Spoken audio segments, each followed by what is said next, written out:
ভাতিজা আপন ভাতিজা বিপদে আছে, দেন মাসখানেকের মধ্যে আপনাকে টাকাটা দিয়ে। আমার ওই যে মেয়ের খুবই তো মানে ওকে দিতে হবে টাকা। আমার লাগবেই চাচা, আপনি যদি না দেন চাচা আমি খুব বিপদে পড়ে যাবো চাচা, আপনি প্লিজ চাচা আমাকে 70,000 টাকা দিলে ম্যানেজ করে দেবেন চাচা। একটু শান্ত হও, একটু শান্ত হও। 70,000 টাকা নিলে হবে তো? আচ্ছা ঠিক আছে, কবে কত দিনের মধ্যে দিবে বলো তো? চাচা 1 মাসের মধ্যে পেয়ে যাবেন চাচা। 1 মাসের মধ্যেই? 1 মাস দেরি করানো আছে, ঠিক আছে? আমার কিন্তু ওই মেয়েকে পাঠাতে হবে, ও ফার্সিটি ভর্তি হবে। আমার চাচা আপনি যাই বলে আমার বাড়িতে চলে আসবেন, এই সামান্য টাকার জন্য আপনি আমার বাড়িতে চলে আসবেন চাচা। সামান্য ভাতিজা, এই টাকাটা তো আমার কাছে বিশাল। না না চাচা, আপনি আমার বাসায় চলে আসছেন, এটা তো আমি ঠিক করি না। আমার বাসায় কটা ফ্যামিলি আছে, আপনি তো আমি ওনারা তো সেই বিষয়টা জানি না যে আপনি আমি আপনার কাছে টাকা নিই। আপনি কিভাবে বাড়িতে চলে আসবেন বলেন? আমার টাকা লাগবে ভাতিজা, আমার টাকা লাগবে, টাকা লাগবে। আপনি শুনেন, আপনি 1 মাস পরে আমার সাথে যোগাযোগ করেন, আপনাকে 1 মাস পর দিয়ে দিব। আরো 1 মাস আমি এর মধ্যে দূর থাকবে ভাতিজা, 1 মাসের মধ্যে দিও। খুব কষ্টে আছে, ঠিক আছে? 1 মাসের মধ্যে দিও। ভালো আছি, কি রে টাকাটা দিছিস? যাও। এই দাদা তো। হ্যাঁ চাচা, কি খবর তোমার? আসসালামু আলাইকুম। অনেক না, কোথায় যাচ্ছ? আমার টাকার দরকার শুনি। কিসের টাকা মানে? কিসের টাকা? আমাদের টাকা ধার নিলে প্রায় 2 মাস আগে। এই কিসের টাকা দিই? কেমন কথা বলছো তোমরা? কিসের টাকা? এই তুমি তো ওখানে ছিলে না, তুমি তো ওর সাথে ছিলে না, তুমি ওর বন্ধু না, তুমি একটা কথা দিয়ে দিও কথা। এই চাচা আপনাকে টাকা দিয়ে দিছি আমি এর আগের মাসে, আপনি কি কেমন কথা বলছেন এগুলো কথা বলছেন? কোথায় আপনাকে টাকা আমি এর আগের সপ্তাহে এর আগের মাসে দিয়ে দিছি। ভাই কথা আমার টাকাটা কি দিয়ে গত মাসে তুই টাকা দিয়ে দিছি, টাকা কবে দিয়ে দিছি? আপনি কেন মিথ্যা বলছেন? আপনি ওর সাথে ছিলেন না। না আমাকে বলছেন যে টাকা দিয়ে দিয়েছে, টাকা তো দিয়ে দেওয়ার কথা, দিয়ে দিয়েছে তো টাকা। আপনাকে টাকা দিছি আমি। না আপনাকে টাকা দিয়ে দিছি, আপনি বেশি কথা বলছেন এখন। আপনার সাথে কিন্তু আমি উঠিয়ে বলতে যাচ্ছি না। আপনি আমার বয়স্ক মানুষ হন, আপনার কিছু বলবো না। আর যদি বেশি কিছু করেন তাহলে কিন্তু আপনার খবর আছে, বলে দিলাম। না বাদে এমন মিথ্যা কথা বলবেন না, বাদে আমার টাকা যে যার থেকে সে দিয়ে হ্যাঁ, কি খবর ভাইস্তা? আসসালামু আলাইকুম। আচ্ছা, ভালো আছেন না? হ্যাঁ, কি খবর? আমি খুব কষ্টে আপনার কাছে আসছি। হ্যাঁ, বসো। কষ্টে আছে সে বুঝতে পারছি। কি খুব খবর? কষ্টে আছি, আমার রাত দিন ঘুম হারাম হয়ে গেছে। কেন রে? আমার ভাতিজা ও আমার কাছে 70,000 টাকা ধার নিছে আজকে প্রায় 3 মাস আগে। এখন পরে যাচ্ছি টাকাটা বলছে যে আমি তো তোমাকে টাকা দিয়ে দিছি। কোন টাকা দিয়েছি আমার কাছে পাবো। আমি তাছাড়া আমার খুব কষ্টে আমার গরু 3টা গরু ছিল, বিক্রি করে তাকে আমি টাকা দিয়েছি। সে অস্বীকার করে। ওটা আমি শুনছিলাম, ওই কলিম শরীফ আর ওই যে ওরা যে সবাই বলছিল, বসতে চাইছিল, তো ওটা তো তোমাদের একটা মীমাংসা করে দিতে চাইছিল, ওটাকে করে দেয়নি? না আমি মীমাংসা করি না। কি মীমাংসা করছিল তো নাকি? জি বলছিল মীমাংসা হয়নি? না। প্রার্থনার জন্য? এগুলো আসলে কি আমাদের গ্রামগঞ্জে সালিশের কোনো ভিত্তি নাই, সালিশ করতে হয় না। তোমাকে এটা আমি তখনই বলছিলাম, একটা আবেদন দিয়ে দিবে।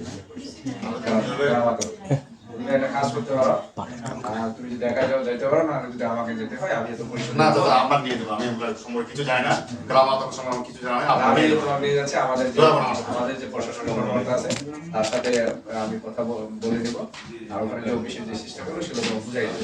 চলো দেখি নাই কি করা যায়। দাদা কেমন? জি ভালো। আমাদের হ্যাঁ আছি, বসছি। আমাদের যে উনার একটা উনার ভাইস্তা ওনার কাছে কিছু 70,000 টাকা ধার ছিল, গ্রামগঞ্জে বসে সালিশের বিষয়ে সেটা আমি ব্যবসা করতে পারি। আমরা তো বিভিন্ন ওয়ার্কশপ প্রোগ্রামে বিভিন্নভাবে জানতে পারছি গ্রাম আদালতে গঠন করে বিচার করা যায়, এবং এটা খুবই শক্তিশালী এবং এটা আইনের ভিত্তি রয়েছে। তাই ওনাকে আপনার কাছে নিয়ে এসে একটু আমাদেরকে সহযোগিতা করুন। আপনারা ঠিকই শুনেছেন যে সালিশের মাধ্যমে সাধারণত আসলে বিচারের বিধিগুলো থাকে না, গ্রামগুলোর মাধ্যমে বিচার হয়।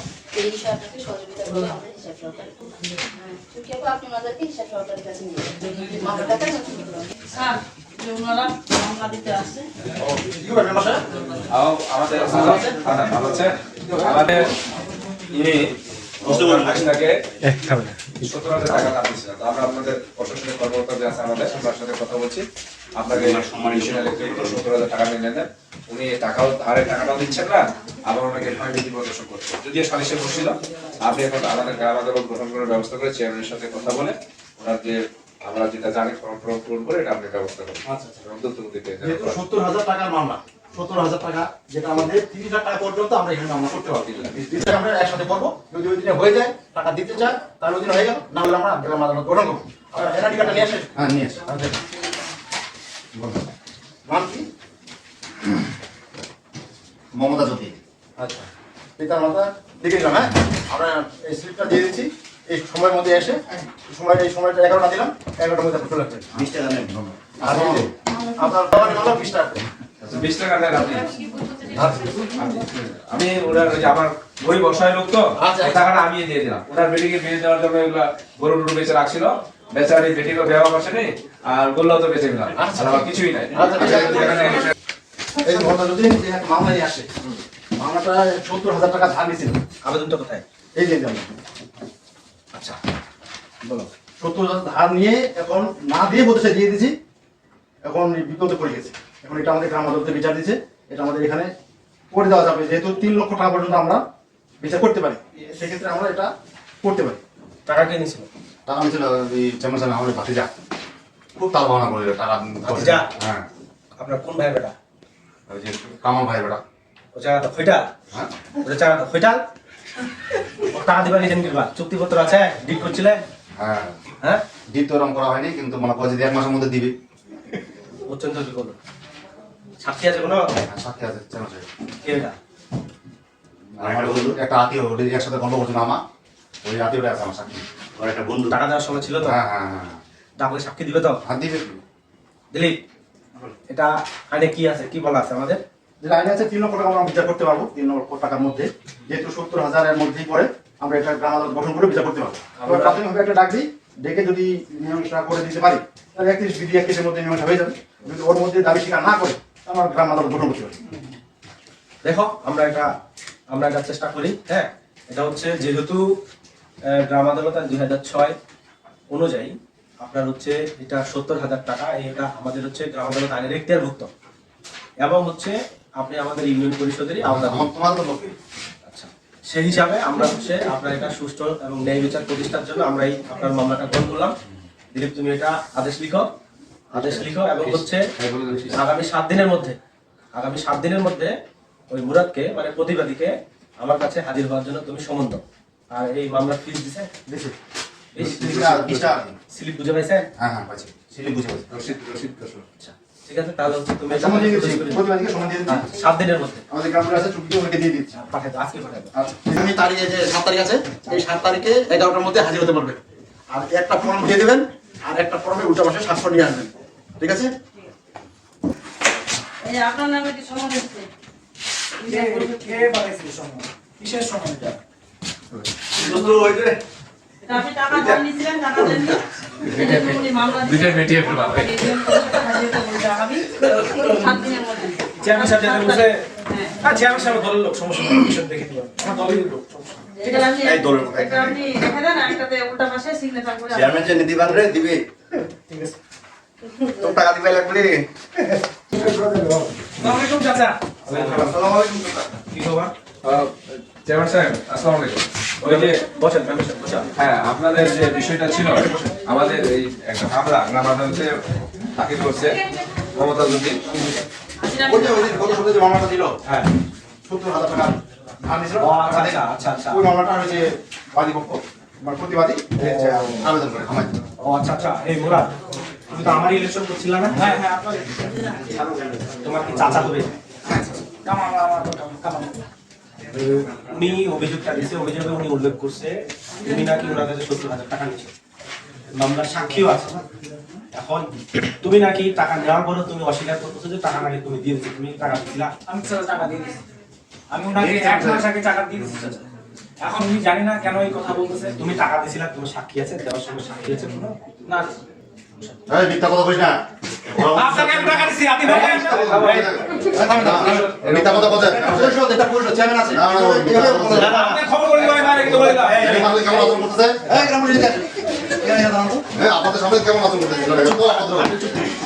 হ্যাঁ, মুরাদ দেখো, তুমি দেখো, তুমি আমার দলীয় লোক ভাই, তুমি আমার ভাবমূর্তি নষ্ট করিও না। যদি তুমি টাকাটা নিয়ে থাকো আর যদি না দিয়ে থাকো, তাহলে আমার অনুরোধ থাকবে তুমি দিয়ে দাও। না স্যার টাকা দিয়ে দিচ্ছি চাচা। দেইনি চ্যানেল স্যার, আমি কয় বাবা কি জানেন? আচ্ছা আচ্ছা, আমি দিতেছি। দিলীপ, হ্যাঁ, আবেদনকারী বলতেছে টাকা এখনো পাই, প্রতিবাদী পাইনি বলছে যে টাকা দিয়ে দিছে। এখন এটা বিধি ৩১ মোতাবেক আমরা এটা হচ্ছে আবেদনকারী দাবি পূরণ করতে পারতেছি। তাহলে এখন আমাদের করণীয় কি আছে? পরবর্তী ধাপে আমাদেরকে গ্রাম আদালত গঠনের পক্ষে যেতে হবে। আমি একটু বলতে পারি চেয়ারম্যান সাহেব, ওনাদেরকে যদি একটু সময় দেন বুঝার জন্য, তাহলে মনে হয় ভালো হয়। যেহেতু ওরা দুইজনে চাষা ভাইস্তা এবং সব বাসস্থানে বসবাস করে একই বাড়িতে, তো ওরা যদি বুঝে দুইজনে বুঝে যদি আবার বিষয়টা আসতে পারে চাষা ভাইস্তা নিয়ে, একটু ওনাদেরকে, আর আপনি একটু সময় নেন।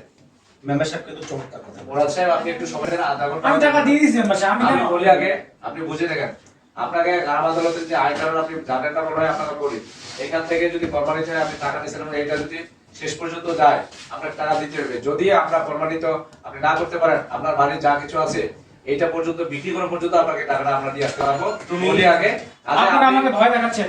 ভয় না, ভয় না। আপনারা আমাকে ভয় দেখাচ্ছেন। আইনে বিধির কথা বলেছি। চেয়ারম্যান আমরা বিভিন্ন প্রোগ্রামে ছিলাম ও অংশে ছিলাম। আমাদের যে উপজেলা সমন্বয়কারী রয়েছেন, জেলা আমাদের রয়েছেন ব্যবস্থাপক রয়েছেন, যেটাকে আমরা ম্যানেজার বলি, ওনারা সবাই ছিলেন, আমাদেরকে অনেক ওয়ার্কশপে এগুলো বলেছেন। এবং যেহেতু বাংলাদেশের আইন প্রত্যেকটি আইনেই বাংলাদেশে, আপনি গ্রাম আদালতে আইনে ছোট হয়ে দেখবেন না, বাংলাদেশের প্রত্যেকটা আইনেই সবার জানা থাকতে হবে। এই জন্য বাংলাদেশ আইন মানে আপনি জানেন, আমিও জানি। তো আইনটা আপনি একটু দেখে নেবেন, তার কাছে পরামর্শ নেবেন। আপনাকে সহজ করে বলছি, বিষয়টা কঠিন হয়ে গেলে আপনাকে এটা দিতে বাধ্য হবে। গ্রাম আদালত এখন সক্রিয় হয়েছে, গ্রাম আদালত এত সক্রিয় হয়েছে যে আপনি বুঝে বলতে পারবো না, আপনাকে এটা মাধ্যমে এটা করতে হবে। হ্যাঁ, চুপ থাক। ভয় হয় যা বেশি লাফাস, সারাদিন কাম কাজ নাই। আপনি চুপ থাকেন না, আমি দেখতেছি। হ্যাঁ, চুপ থাক। এই মুরাদ, তুমি যতই আমার দলীয় লোক হও, তুমি যতই আমার দলীয় লোক হও, আমাকে কিন্তু আইনের প্রয়োগ করতে হবে। আমরা একটা বিচার সালিশে বসি, তো পরে কথা বলছি আপনার সাথে, ঠিক আছে? আমি চেয়ারম্যানের দায়িত্বে আছি। এই ইউনিয়ন পরিষদের সব লোকে কথা আমাকে বলে দিব, ভালো মন্দ দেখার বিষয়টা আমার।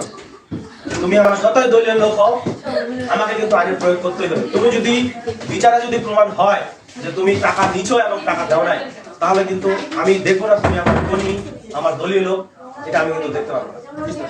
গ্রাম আদালতের আইনটা এখন আরো কম। গ্রাম আদালতকে সরকার শক্তিশালী করার জন্য অনেক কিছু করতেছে। আমাদের ইউনিয়ন পরিষদে গ্রাম আদালতে এখন আরো অনেক ক্ষমতা বাড়াইছে, বুঝতে পারছো? কি বলছেন?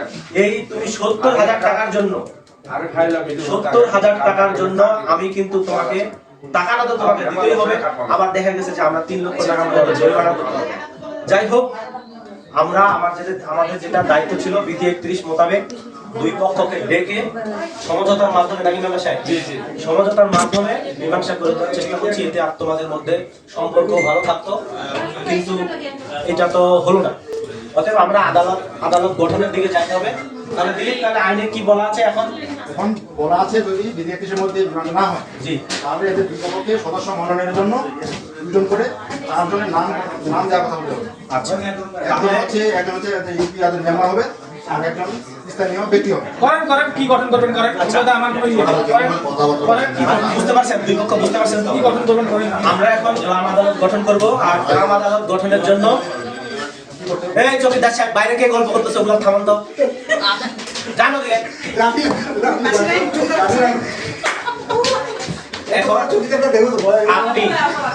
আপনি দুই পক্ষ একজন করে ইউপি সদস্য আর একটা করে স্থানীয় গণ্যমান্য ব্যক্তির নাম দিয়ে ফরম আমাদের গ্রাম আদালত সহকারী আছে দিলীপ সাহেবের কাছে জমা দেবেন। কি শুনে কি করতে হবে শুনে? ঠিক আছে, ঠিক আছে। আপনারা 2 জন মেম্বার, আপনি একটা মেম্বার নাম দিবেন, আপনার মেম্বারের সাথে আসে।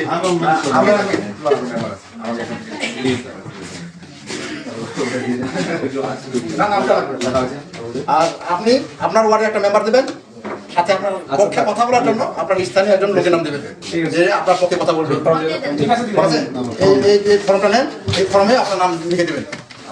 এই ফর্মটা আপনি নেন, এটা লিখে দেবেন। আর এই হাজিরা দেন, কোথায় দিতে হবে? এখানে দেখে নেন, বুঝছে? এখানে আমাদের শুনেন, আপনার এই যে তারিখ দেওয়া আছে, এই তারিখের মধ্যে এর মধ্যে আপনি নাম দিয়ে যাবেন। আমার তো নাম অসুবিধা নেই, লাগা আমি তো আমার সুরে করে নাম না দেয়, আমাদের কাছে না আগে দিল না। দুই পক্ষই একজন করে মেম্বার আর একজন করে স্থানীয় গণ্যমান্য ব্যক্তির নাম জমা দিচ্ছে নাকি?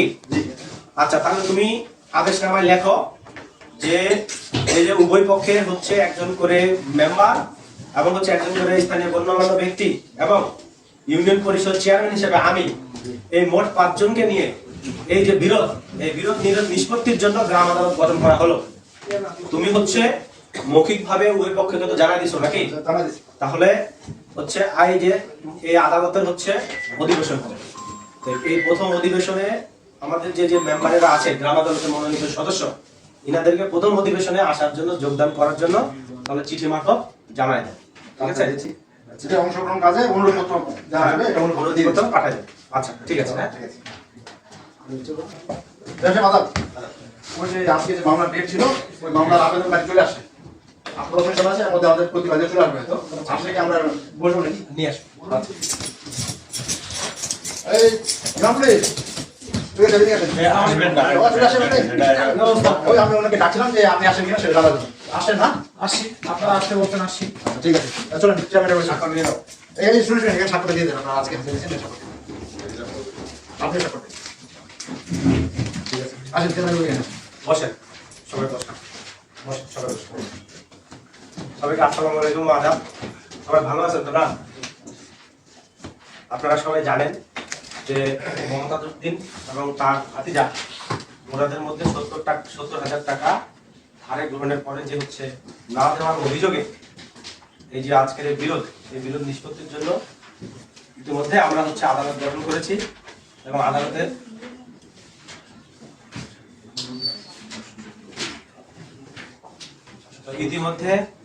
ইতিমধ্যে আদালতে উভয় পক্ষের একজন করে মনোনীত ইউপি সদস্য ও স্থানীয় গণ্যমান্য ব্যক্তি উপস্থিত আছেন। তো আদালতের আজকে প্রথম অধিবেশনে আমরা হচ্ছে প্রথমে আবেদনকারীর জবানবন্দি শুনি। আবেদনকারী মমতাজউদ্দিন, জি আপনি আসেন।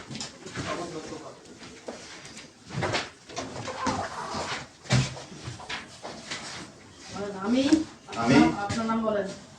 মমতাজউদ্দিন প্রতিজ্ঞাপূর্বক শপথ করিতেছি যে আমি যাহা বলিব সত্য বলিব, সত্য বই মিথ্যা বলিব না, কোনো কথা গোপন করিব না। মমতাজ সাহেব, আপনার কাছে আপনার ভাতিজা মুরাদ 70,000 টাকা নিয়েছিল? জি, টাকা নেওয়ার সময় হচ্ছে কোনো সাক্ষী ছিল? হ্যাঁ, আমার সাথে সাক্ষী ছিল। চাক্ষুষ সাক্ষী? চাক্ষুষ আমার হাতে ছিল। আচ্ছা, সাক্ষীকে যদিও আদালত কর্তৃক সমন দিয়ে ডাকা হয়, এই সাক্ষী আপনার পক্ষে সাক্ষ্য দিবেন? হ্যাঁ, অবশ্যই দিবেন। আচ্ছা, ঠিক আছে, ধন্যবাদ। তাহলে আপনি আসতে পারেন। এইবারে আদালতের পক্ষ থেকে আমরা প্রতিবাদীর পক্ষ থেকে জবানবন্দি শুনি। প্রতিবাদীকে ডাকা। নুরুজ্জামান হাজির।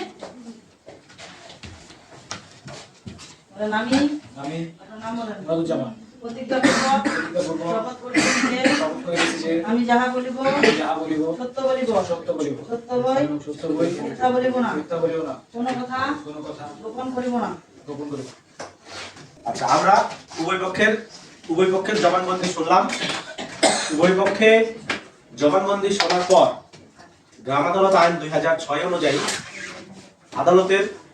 আদালতের হচ্ছে করণীয় হচ্ছে প্রাক বিচারের মাধ্যমে বিরোধ নিষ্পত্তি করা।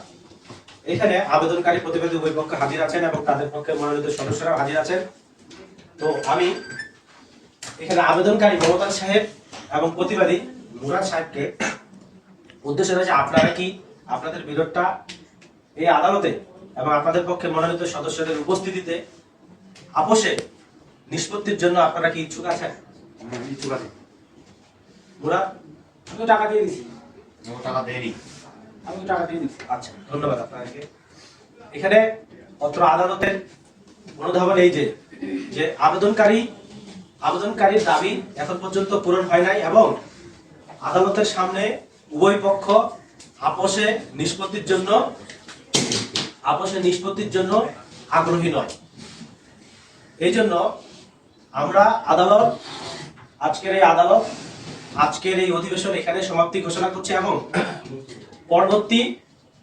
পরবর্তী তার ধার্য তারিখে আবেদনকারীর পক্ষ এবং প্রতিবাদীকারী পক্ষে যদি কোনো সাক্ষ্য প্রমাণ যদি থাকে তাদেরকে সশরীরে হাজির হওয়ার জন্য নির্দেশ দিচ্ছে। ঠিক আছে দিলীপ, তাহলে এই তুমি আদেশনামায় লিখে হচ্ছে তুমি এটা কমপ্লিট করো নথি এবং হচ্ছে আবেদনকারী যে সাক্ষী আছে সাক্ষীর প্রতি তুমি সমন জারি করো। ঠিক আছে। পরবর্তী তারিখে আদালতে হাজির হওয়ার জন্য নির্দেশ। আপনার এই তারিখে আপনার পরবর্তী অধিবেশন হবে শুনানির মাধ্যমে এটা নিষ্পত্তির জন্য আপনার সাক্ষী সহ নিয়ে আসবেন। আর সাক্ষী কি আমি সমন জারি দিচ্ছি, আমি সেটা চৌকিদার আমার চলে যাবে। হ্যাঁ, বিরোধ নিষ্পত্তির জন্য আদালতের আজকে শুনানির দিন ধার্য ছিল এবং দিলীপ আবেদনকারীর পক্ষে সাক্ষী কি আদালতে হাজির আছে? হাজির আছে। তাহলে গ্রাম পুলিশ সাহেব, আপনি আবেদনকারীর যে সাক্ষীকে আদালতে আসতে বলেন। সাক্ষী হাজির।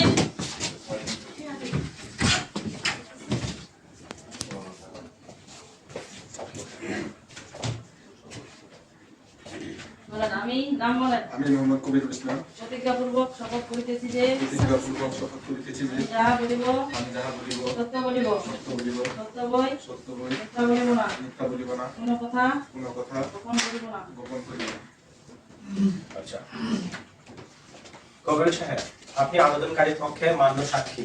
আবেদনকারীর বক্তব্য অনুযায়ী আপনি একজন চাক্ষুষ সাক্ষী। টাকা গ্রহণের সময় চাচা ভাতিজার মধ্যে টাকা লেনদেনের সময় আপনি উপস্থিত ছিলেন। আপনি কি উপস্থিত ছিলেন? উপস্থিত ছিলাম। আচ্ছা, এই প্রতিবাদী মুরাদ হোসেন তার চাচার কাছ থেকে টাকা নিয়েছেন? 30 তারিখ মঙ্গলবার সকাল 10টার দিকে আসে। তার চাচার কাছে খুব অনুরোধ বিনোদ করতেছে যে তার চাচা আমাকে টাকা দিতেই হবে। আমি জানি ছেলেটা তেমন ভালো না, তবু এত অনুরোধ বিনোদ করার পর আমি মমতাজকে বললাম যে 70,000 টাকা যেন দেওয়া। তো দাবি করছিল 1 লাখ টাকা। তো আমার সামনেই টাকা দিচ্ছে, এটা সত্য। আচ্ছা, ধন্যবাদ, আপনি আসতে পারেন।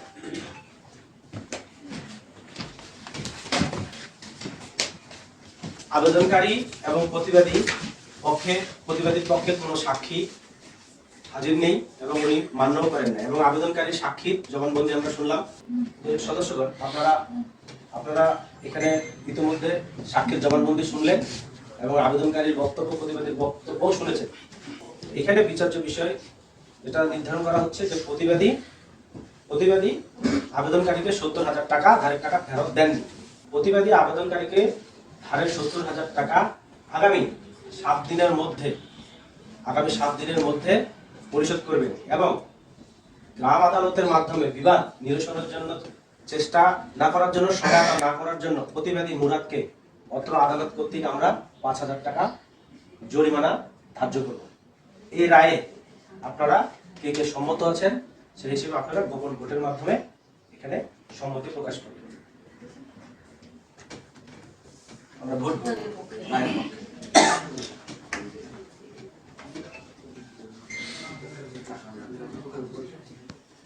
হ্যাঁ,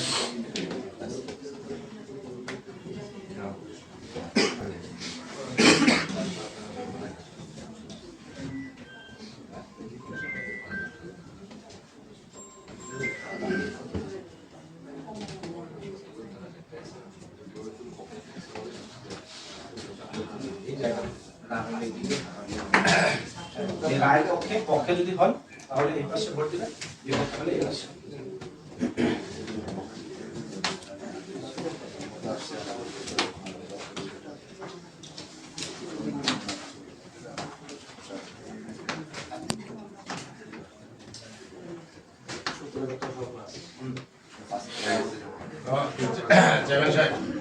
আমার এই গ্রাম আদালতের আগে সদস্য হিসাবে আমার দুইটা প্রকাশ করে, সেটা হলো বাদী যেহেতু টাকা 70,000 টাকা ধার দিচ্ছে প্রতিবাদীকে, এটা সত্য, এটা সাক্ষী আছে। বাদীকে তার কোনো টাকা ফেরত দিচ্ছে, এটা কোনো সাক্ষী প্রমাণ নাই।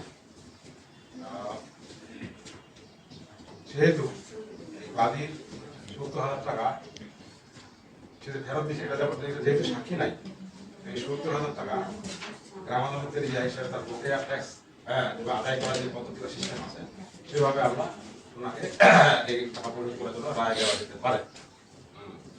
আর পুরো 5,000 টাকা মনে হয় এটা একটা মানবিক দৃষ্টিতে যদি এটা ইয়া করা যায়। আচ্ছা, ঠিক আছে।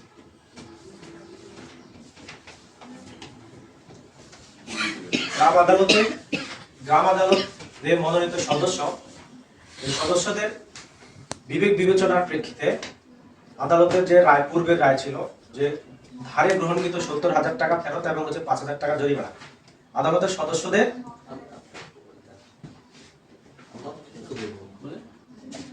আমার বক্তব্যটা হলো যে যেহেতু বাকি টাকা দিচ্ছে, তার গরু বিক্রি করে আরো কিছু বিক্রি করে সে ক্ষতিগ্রস্ত হয়েছে, লম্বা সময় গেছে, সে তো ক্ষতিগ্রস্ত হয়েছে। যেহেতু ক্ষতিগ্রস্ত হয়েছে, তো বাদীর তো সেই ক্ষতিপূরণ পাওয়ার অধিকার আছে। তাহলে আমার কেমন তাকে 5,000 টাকা লাভ করবে? আমাদের আমি তো রেগার টাকা দিচ্ছি, আমি ক্ষতিগ্রস্ত হয়েছি, আমি পাবো না, আমার ক্ষতিটা পূরণ করতে হবে না। আমি ওনার সাথে একটা বিষয়ে সহযোগিতা করি। আর যেহেতু ওনার পাওনা টাকা নিয়ে উদ্ধারের জন্য একটা আবেদন করেছে, ক্ষতিপূরণ মানে কোনো যদি তার ফসলের বা অন্য কোনো ক্ষতি হয় তাহলে এটা পূরণযোগ্য নয়, টাকা দিয়ে পূরণ দিতে হবে। এটা মনে হয় আমাদের আইনে নেই, এখানে ক্ষতিপূরণ দিয়ে জরিমানা দিয়ে তাকে দিতে হবে। যদি তার মুরগি মারা যেত বা গরু ছাগল মারা যেত, আমরা ওই বিভিন্ন ওয়ার্কশপে শুনেছি আমাদের যে উপজেলা সমন্বয়কারী ম্যাডাম বা গভর্নর রয়েছে, আইনে আছে, আর এই 5,000 টাকা জরিমানা করা হয়, যেটা আমরা জানি আমাদের ইউনিয়ন পরিষদের কোষাগারে জমা হবে যদি সে কোনো আমাদের ইউনিয়ন পরিষদ। কাজে তার পাওনা টাকাটা আপনি আইনে যেটা আছে যেভাবে আছে, আমাদের গ্রাম আদালত বিচার যে আইনে যেটা রয়েছে বিধিমালা গ্রাম আদালত আইনে, আপনি সেভাবে ব্যবস্থা করুন। ধন্যবাদ আপনাদের সবাইকে। অত্র বিরোধ নিরসনে অত্র আদালতের সিদ্ধান্ত হচ্ছে যে গ্রাম আদালত আইন অনুযায়ী সামাজিক সম্প্রীতি বজায় রেখে সুষ্ঠু ন্যায় বিচার প্রতিষ্ঠার জন্য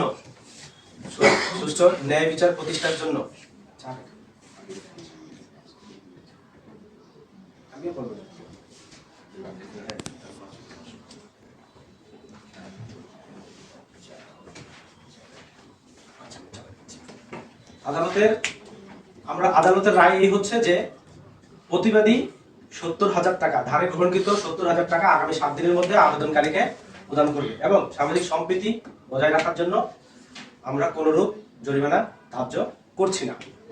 এবং এই সিদ্ধান্ত 4:1 অনুপাতে নির্ধারিত হয়। এই রায় কার্যকর করার জন্য ইউনিয়ন পরিষদকে তদারকির জন্য ইউনিয়ন পরিষদ চেয়ারম্যানকে নির্দেশ দেওয়া গেল।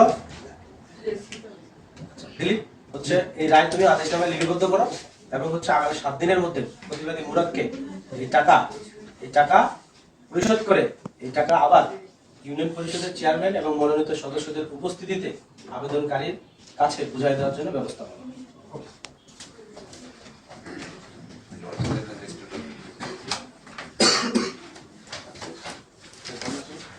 আচ্ছা দিলীপ, তুমি হচ্ছে আবেদনকারী প্রতিবাদী মুরাদ কি তোমাকে যে রায় দেওয়া হয়েছিল এই টাকা কি দিছে? দেখাও করেন, সময় কি শেষ হয়ে গেছে? তাহলে প্রতিবাদী যেহেতু হচ্ছে আইন অমান্য করছে, তাহলে এই গ্রাম আদালত আইন অনুযায়ী এই জরিমানার টাকা আদায়ের জন্য ইউনিয়ন পরিষদ আইন 2009 বকেয়া কর ও জরিমানা আদায়ে যে বিধান আছে 68 ধারায়, সেই অনুযায়ী তুমি বকেয়া কর আদায়ের মাধ্যমে এই আদালতে রায়কৃত যে টাকা এই টাকা তুমি উত্তোলনের ব্যবস্থা গ্রহণ করো। ঠিক আছে। যে আইন বলা আছে যে তার সম্পত্তি যেটা গরু ছাগল হতে পারে সেটা ক্রয় করে বিক্রি করে সেই টাকা আমরা আবেদনকারীকে দিতে পারি, তাহলে সেটাই ব্যবস্থা করো। টাকাতে দেন, 2-4 জন নিয়ে যাবেন কিছু, আর আমাদের যে চৌকিদার আছে ওদেরকে নিয়ে যাবেন। সেই 70,000 আমি মেম্বার হিসেবে করে আমাদের দিতে হবে। আমি তো মেম্বার, আমার ওয়ার্ডে এতগুলো লোক কয়টা দিতে পারবো আপনাদের? শেষ করে দিই। বিজিডি ভাতায় বলতে ওয়ালাইকুম আসসালাম। জি ঠিক আছে। ওই যে টাকাটা উত্তোলন করার জন্য আমাদের চৌকিদার গেছিলেন, কিন্তু সে টাকা দেবে না, টাকা দেয়নি, টিম গেছিল, টিম গেছিল, 5 জন মিলে গেছিল, টাকা না দেয়। তাহলে এখন আইন অনুযায়ী এই টাকা উত্তোলনের প্রসেসটা টাকা উত্তোলনের জন্য আমাদের বিভিন্ন স্যারের আশ্রয় নিতে পারে। তাহলে হচ্ছে প্রয়োজনীয় কাগজপত্র তুমি রেডি করে এই টাকা আদালতে রায়কৃত যে 70,000 টাকা, এই টাকা প্রতিবাদীর কাছ থেকে উত্তোলনের জন্য প্রয়োজনীয় সাহায্য সহযোগিতা ও সদয় অবগতির জন্য যাবতীয় নথিপত্র রেডি করে উপজেলা নির্বাহী অফিসার মহোদয়ের বরাবরে তুমি দ্রুত প্রেরণের ব্যবস্থা করো। এই টাকাটা দ্রুত উঠে আবেদন দ্রুত বুঝে পায়। আচ্ছা ঠিক আছে।